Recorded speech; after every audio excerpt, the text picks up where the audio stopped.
All right, so welcome to Praxis Peace Institute's Planetary Pause series, which is still continuing through who knows how long at this point, but we will continue having Zoom programs for the known future.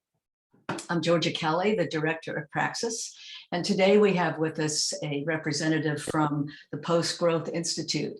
And I'm very happy to have her today because I think this is an important part of what we're trying to do at Praxis, educate about sustainable ways of living on the planet. So Crystal Arnold is the Director of Education at the Post-Growth Institute in Ashland, Oregon. She has a degree in international economics and hosts the podcast Money Wise Women. She facilitates community-based trading and is a proponent of cooperatives, democratic leadership, and inclusive practices that heal financial and racial trauma. So welcome, Crystal. It's wonderful to have you with us today. Thank you, Georgia. I'm going to start off with just a general question, and then you can go from there where you want. And I have a list of questions before we go to the audience Q&A. So first, why don't you explain what the Post-Growth Institute is and what it does and what your role is there? Sure thing. Yes. Hello, everyone. I wanted to begin by actually just acknowledging the indigenous territories that I sit on here in Southern Oregon, the land of the Shasta and Tequilma peoples.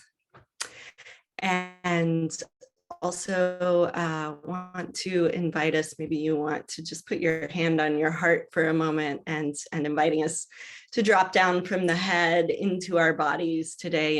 And even though we may be using a lot of words, to really like feel in our body what is possible in a post-growth economy. And so feel free to take your hand down when you're ready. And thank you for this opportunity. Post-Growth Institute was founded about 11 years ago, and our executive director is Donnie McClurkin. I've been involved for about 5 years as education director. And so we are an international nonprofit. We have people from all around the world working on our team, about 30 something of us.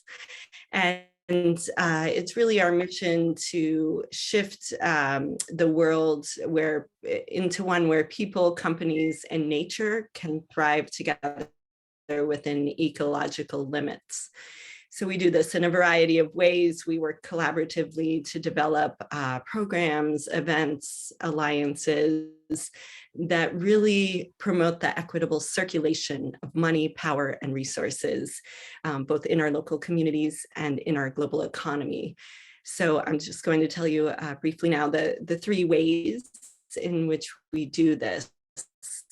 First of all, we aim to reimagine economics and really draw from what's already working to create a more fair and regenerative economy. And I can go into that more. It involves research and writing. We've led a report on credit unions in 2019 and how we can shift more business accounts to credit unions as one example of the research that we're doing. Secondly, we also revitalize communities.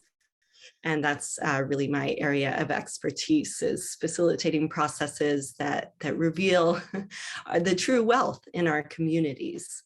And the third thing we do is reorient organizations. And so this is really about providing social entrepreneurs and leaders with skills and advice, and really looking at what's already working.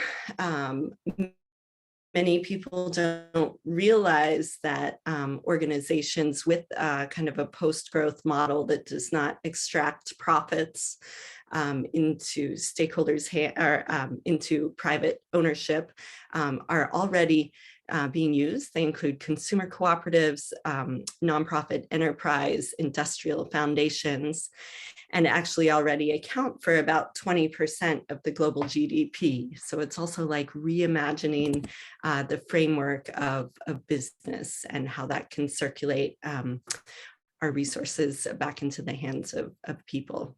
So that's just the beginning here of what we do. Okay. You might get a little closer to the mic, Crystal, because there's a little bit of a problem with your connection. Okay. Yeah, Perfect. sometimes it kind of fades in and out a little bit. So I wanted to ask you some of the changes that we might need to make in our own lives and what you have found at the Institute that would be things that we could actually do that aren't too difficult, but would make sense to reorient the way we live economically, the way we use resources. Do you have some ideas about that? That's really a great question. People may also be familiar with the degrowth movement, which is largely academics and policy based and coming from Europe. And so it's really important to us to kind of decolonize the space around this post-growth thinking and really include these practical ways that people can engage. I'd say that so first, I think it's important to make it clear that we are talking about living on a planet with finite limits, and that part of this is, reducing consumption, but that it's about a lot more than that. It's also in part about our obsession with the GDP, gross domestic product, and the goal of growing that. And so just wanted to kind of frame it that it is really important to consider what we're talking about. It is actually a better quality of life, a more caring, connected culture in our communities. And so it's kind of not about austere measures of reducing our consumption. It's a whole lot more than that. And it is actually about redefining wealth, success, and ownership to a degree as well for greater well-being. Yeah. So one example of this Yeah, we're having trouble with your connection. Okay, let me So, see what I could do about that. Let me try my headset here. okay, that might be better actually. Yeah. All right, were you finished or did you want to say something more about that? No, this is not working at all. How can you hear me? Oh, yeah, now it's better. Yeah. Okay. Well, you just mentioned something that I'd like to go into a little bit, because you said it's a lot more than our individual footprint. And I think Naomi Klein has said the same thing, that, no matter how much we all do individually, it will never be enough. So one of the things that you pointed out when we talked before, and I think it's part of the Post-Growth Institute and the degrowth movement in Britain, is what can we do on a global level to change the value system? I mean, that's kind of what we're really looking at, the values that we have as a culture, and how do we redefine what's valuable to us as a culture? Is that something the Post-Growth Institute looks at? And if so, how do you work in any kind of global framework? Yeah, there is a lot of exciting research, and we definitely are interested in this, the assessment of wealth and also our well-being, and what are the metrics to really give us a more holistic sense of our well-being, which is, should be the ultimate goal of our economic system. And so, yes, I think that's definitely important, is to include things beyond financial wealth, that include maybe our access to the commons and green spaces or nature, that also include our quality of relationship and ability to move and speak freely. So I think it really is an important mind shift in addition to the actions that we can take.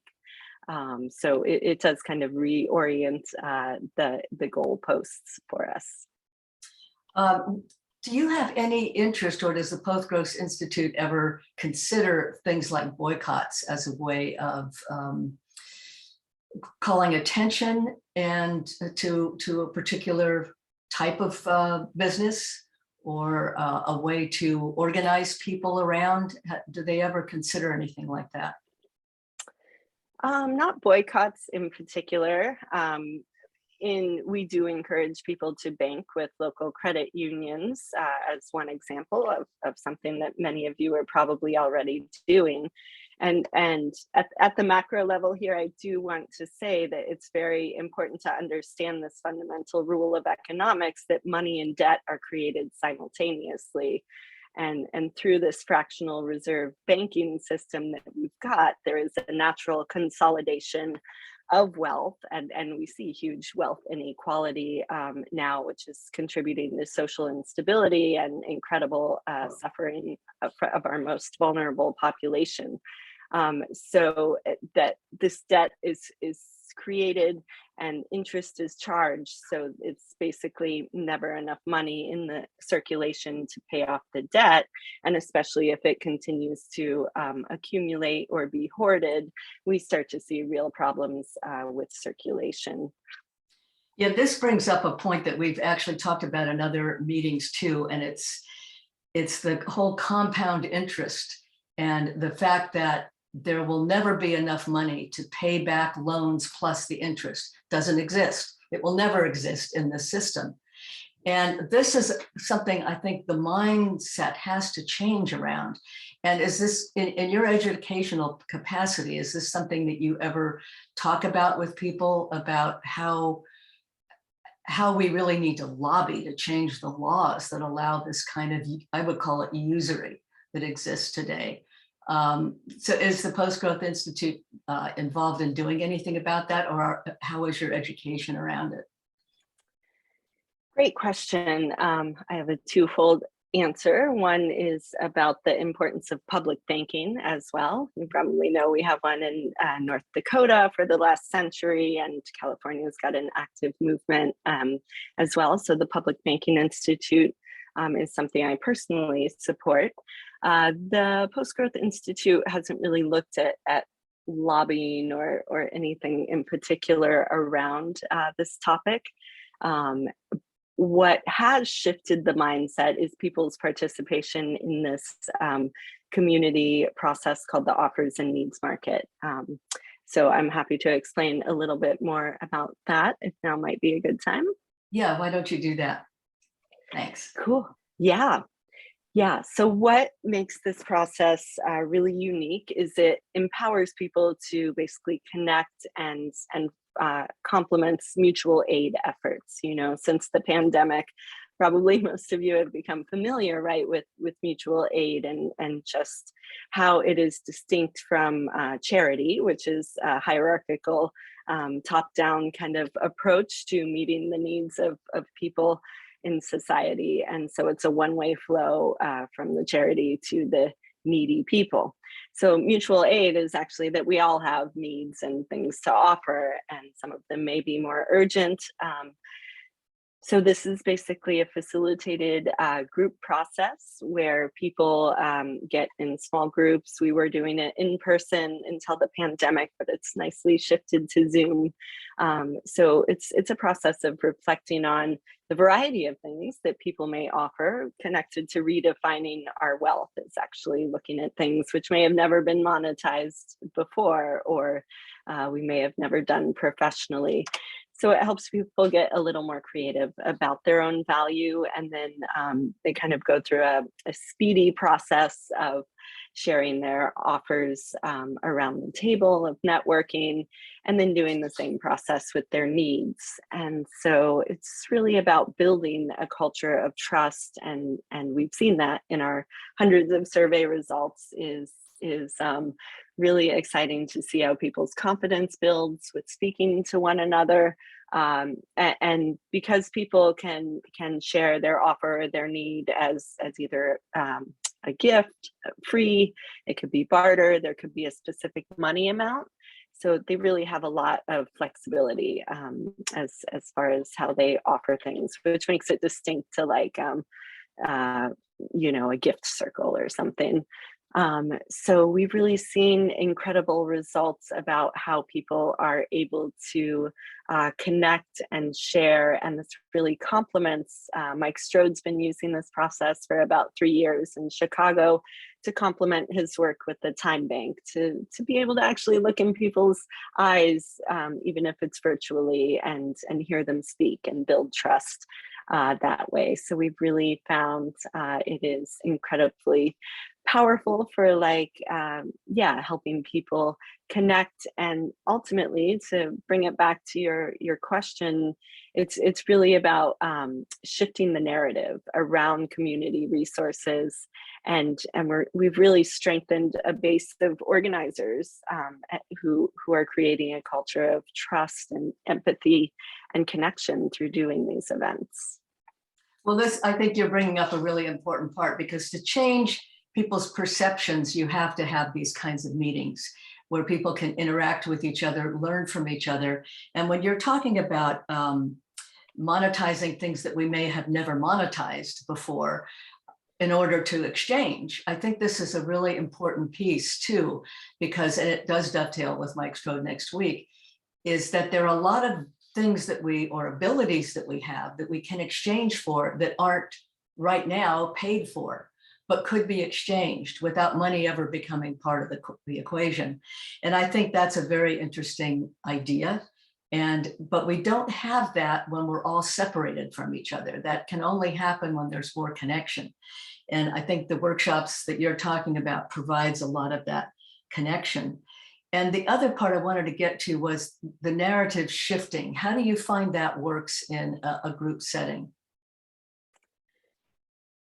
I think it's actually one of our hidden superpowers as humans, is the power of small groups and even large groups, but group process and our ability to help people feel a sense of belonging at the deepest psychological level is really being able to just feel comfortable to express our needs, for one, which our culture is not incredibly supportive of in this individualistic capitalist sense. Much easier to hit the Amazon buy button than go ask your neighbor for some help or advice. So I think it really does. It's like this experiential thing where the marketplace had become so isolating, right? We're all like suffering many people, no matter your financial status, have some trauma from capitalism, from feeling like a disposable employee, or just a faceless consumer. So we're bringing an intimacy into the marketplace again, right? It used to be a place where people would go into debt to one another in the healthiest sense of how we develop relationships in our community.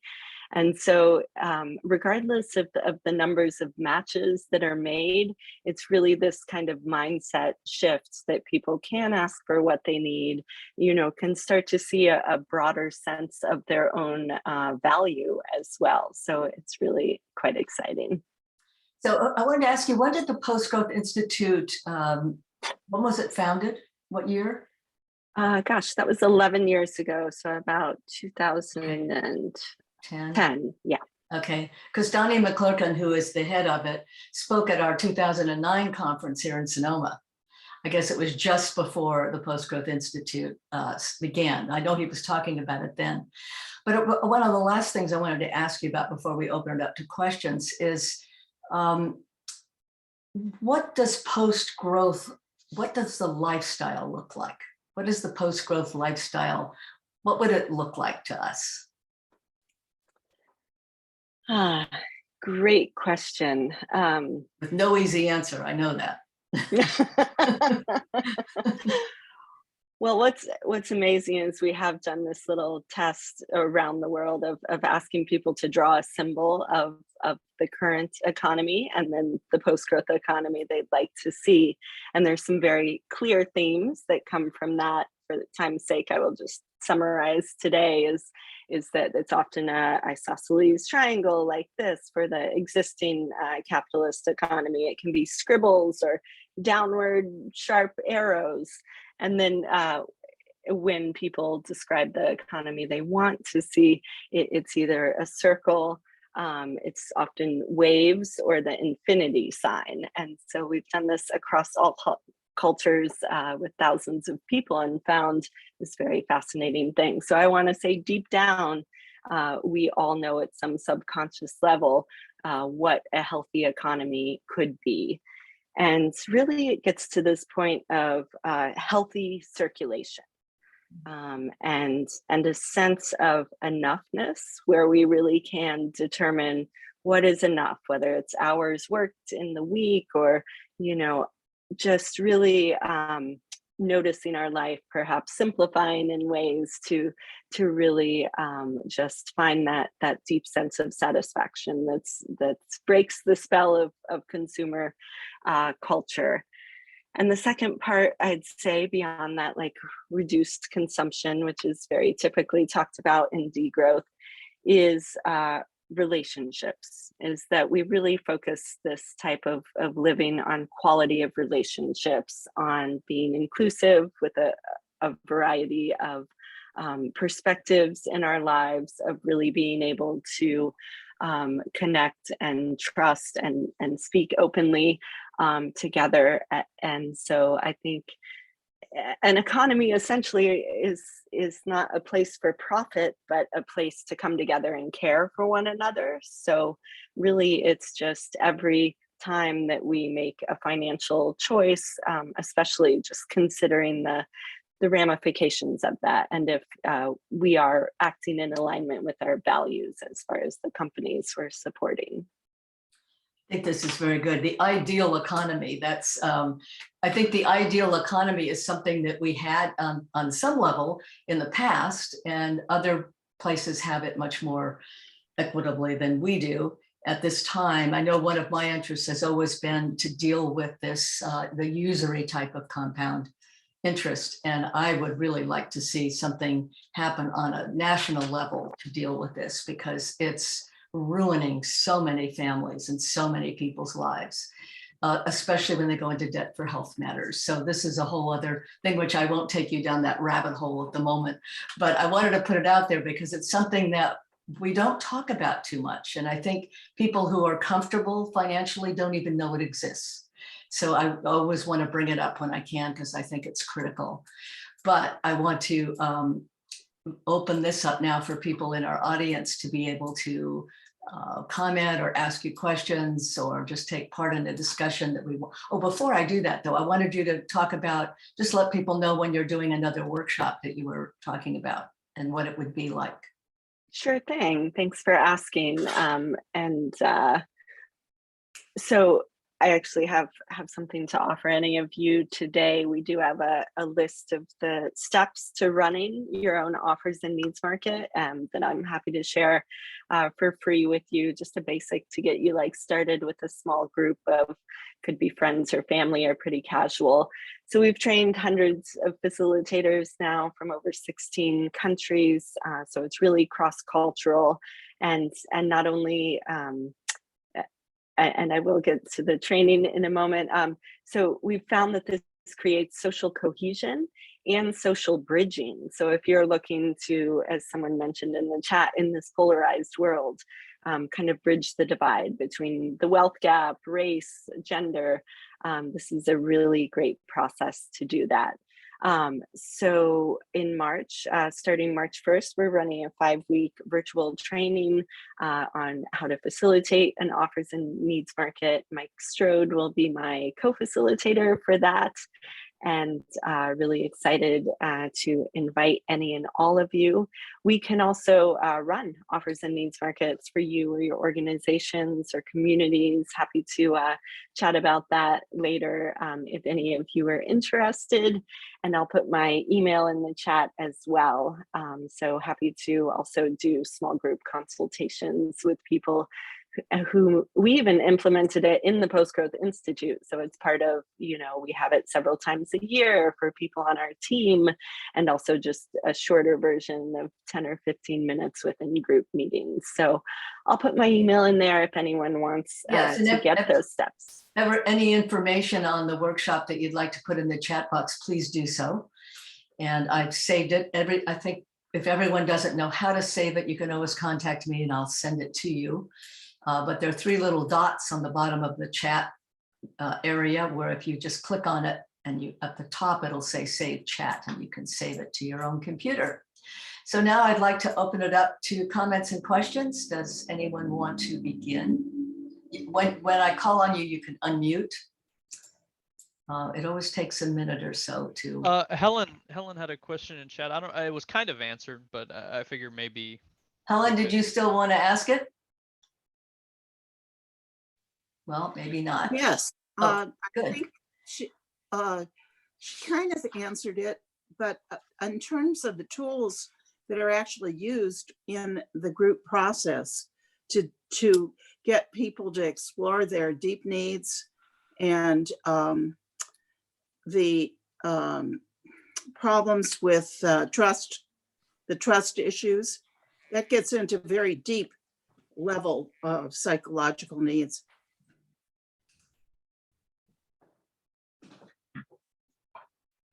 Yes, I would love to speak to that. That's actually one of the key design secrets is the work of Manfred Max Neef on needs, and I'll pull up a link in a moment.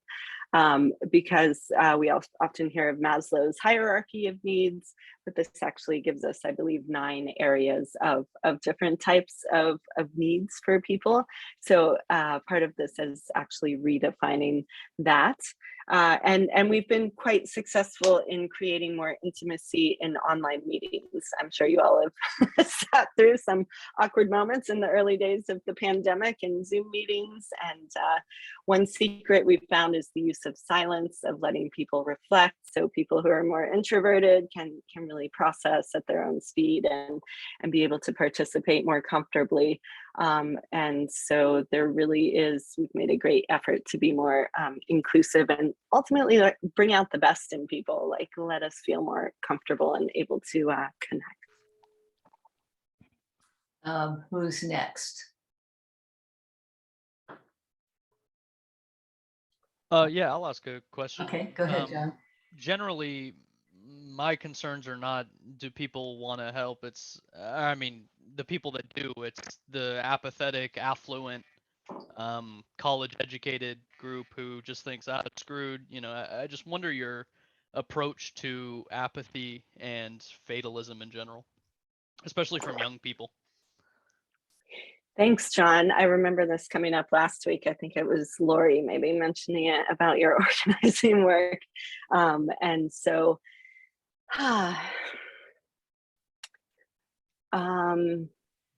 it's, to me, comes to this sense of belonging and safety, and really an ability to help people feel belonging, that they can identify with the values, that they feel safe and comfortable in the group meetings, that there's a clear agenda of what's going to happen. So that's within group process. And we found this is a great way just to introduce people, that it's kind of been used to develop relationships within some examples, an electricians cooperative in Chicago. It's been used at an intentional community in Scotland, and really it can deepen relationships within a community, or it can generate new ones. So for instance, if some of you are community organizers or in the political field looking to engage more youth, I think this is an excellent way to kind of have that safe way for people to comfortably just get to know each other and recreate some of the joy that used to happen in those in-person gatherings. It's been a little dampened in recent years. I think another thing that's happened, I think when John has brought this up before about the apathetic younger people, or they may not even want to go to a group. They're so apathetic, they have no interest in even doing that. So that's a whole other level of reach. How do you reach the people that don't even want to be reached? And maybe you don't. Maybe you focus more on the people who are open and willing to engage. And there will always be enough people who want to do that. Is that your feeling, or?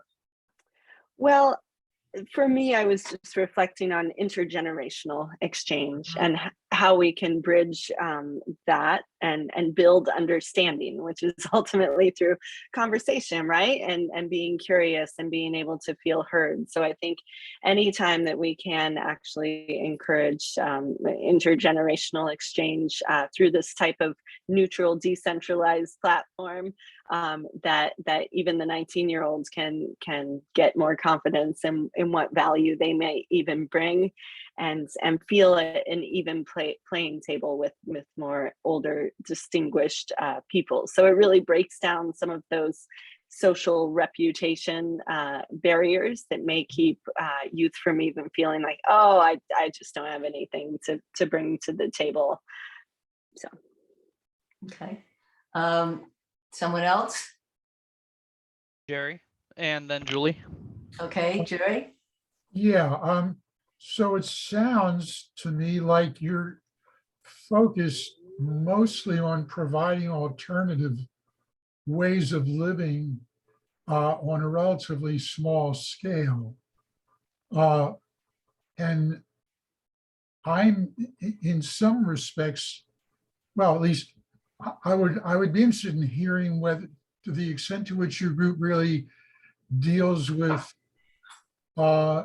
what it would look like to really transition to a post-growth economy on a larger scale, and dealing with issues like just transition and, you know, jobs and that whole spectrum of concerns that people who are focused on the environment and the climate crisis tend to want to talk about.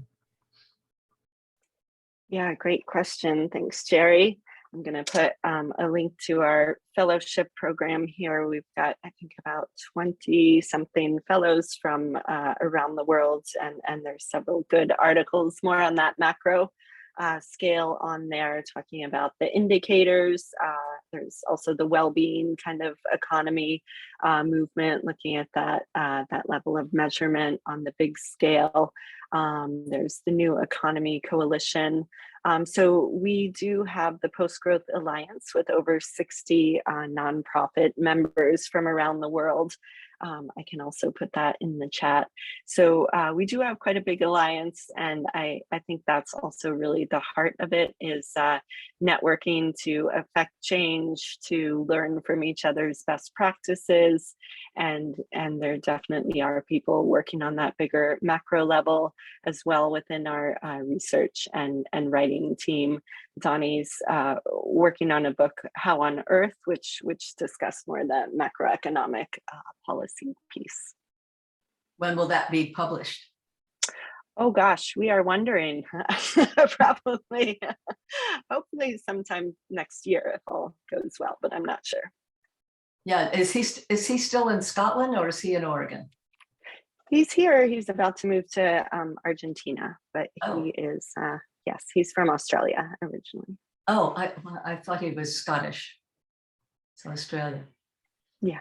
Well, that's a whole other conversation, which we don't need to get into now, but is there someone else who would like to? Yeah, Julie was next. Okay, go ahead, Julie.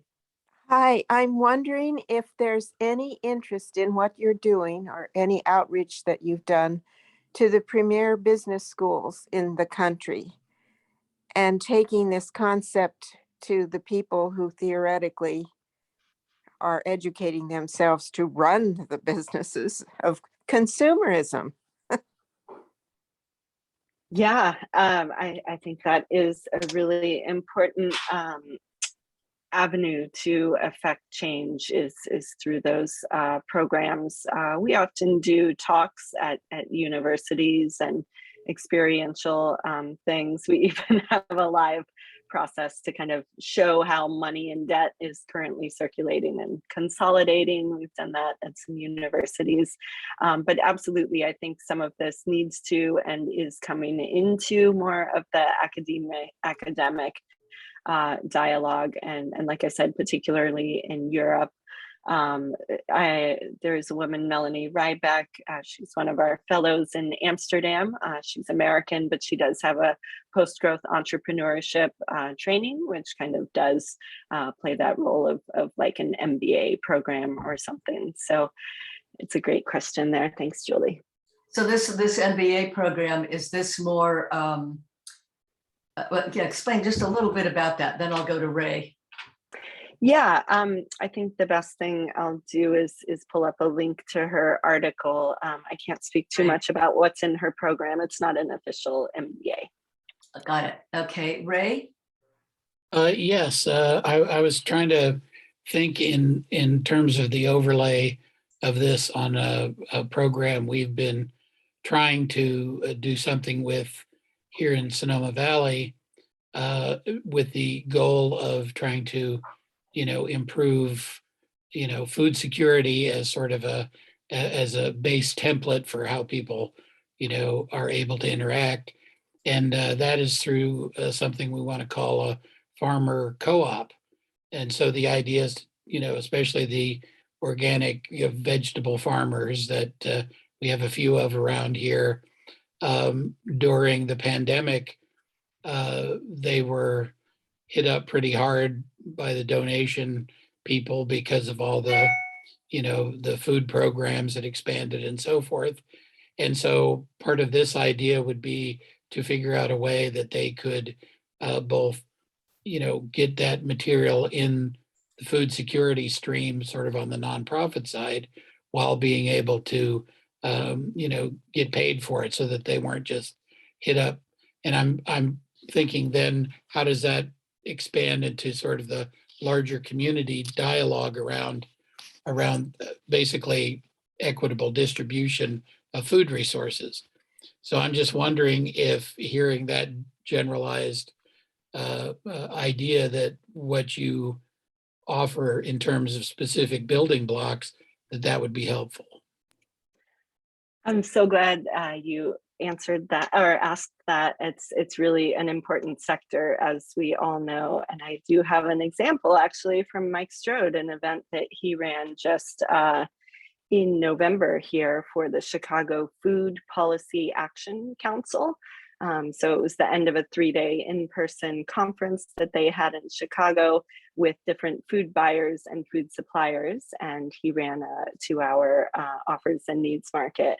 And he said the highlight of that session was really disrupting the power dynamics in the room, because often the food buyers just saw themselves coming to the table with money and contracts. And when they went through this process, it totally helped them understand that there were different potential skills, resources, and capacities, which may be helpful for others at the table. So I think that's really useful within an industry like this. We also have had one in person a few years back here in Southern Oregon for the hemp and marijuana growers, and it actually bridged some divides and tension between those, as they were able to look at common resources and needs in that industry here. So great question and good work, Raymond. Do you have a link to something specific on that example? Good question. I could pull up the Chicago Food Policy Action Network, and then Mike Strode will be on next week as well. So Yeah, you have to come back next week to get that answer. I'm just kidding. But Mike Strode, who she just referenced, will be our speaker next Thursday, not Friday, but Thursday next week. He's flying somewhere on Friday.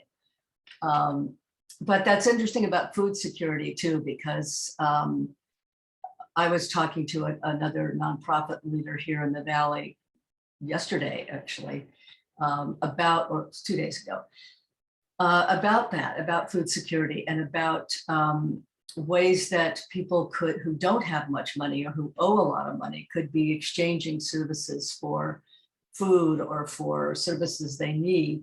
And it would really be creating a different kind of economy on a local level.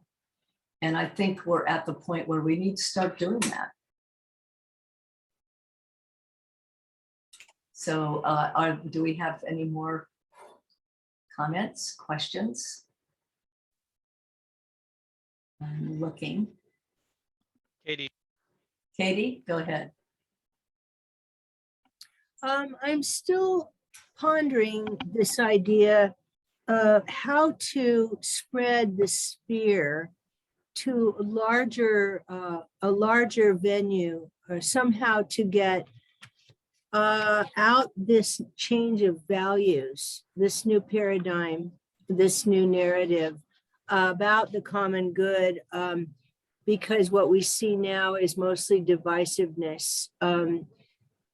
What's your primary way of approaching or thinking about how to get this into more of the population's thinking? I am so passionate about shifting the narrative. We are storytelling creatures, and this is absolutely essential. And to build common understanding, which is why I think the offers and needs market is so brilliant. It brings us as humans all to the table with offers and needs. Yeah, I think it's happening gradually. We are really using our platform. We have over 27,000 followers on our Facebook page, and it's a very international movement. And I tell you, more and more people are tweeting with the post-growth hashtag just in the last couple years, and it's really more and more interest is growing. Like, okay, ironically, is growing. It's people are curious. Like, okay, if growth isn't our goal, then what is it? I'd also like to speak to one more thing, is climate catastrophes, because we are seeing more and more of these. I know many of you live in fire country. Here in Talent, Oregon, we had the Alameda fire on September 8th, 2020, ripped through our town, over 2,000 structures burned, people without power for almost 2 weeks. And we really had to come together as a community.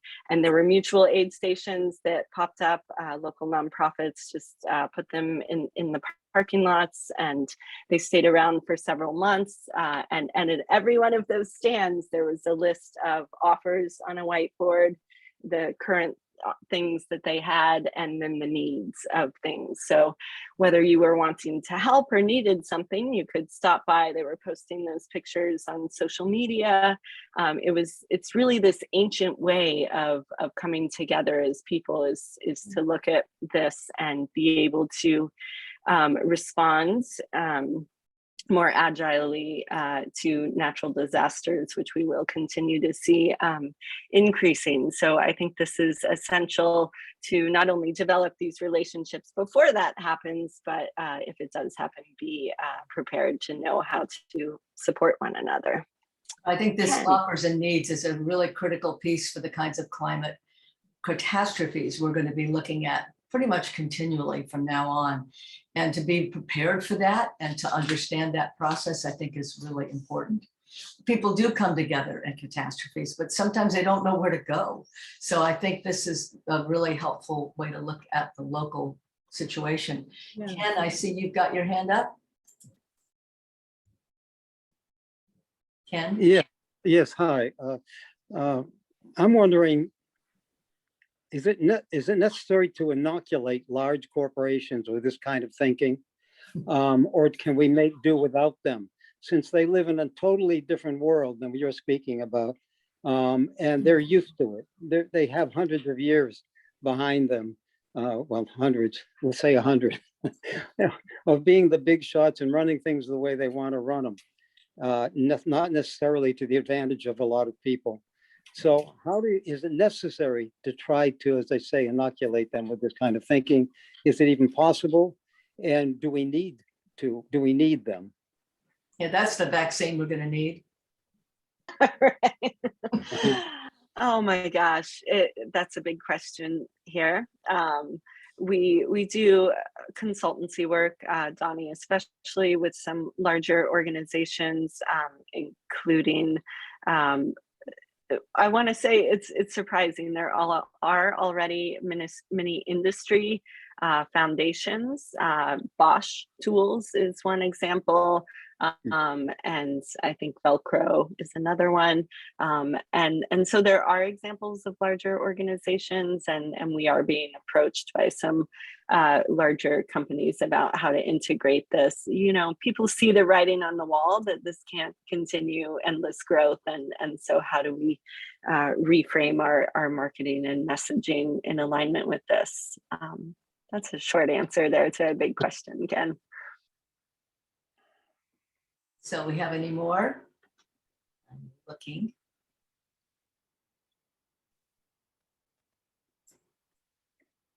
I think there, no, I don't see any at the moment. So if we don't, we're just about on the hour. So any last minute thoughts that you want to say, Crystal, before we end?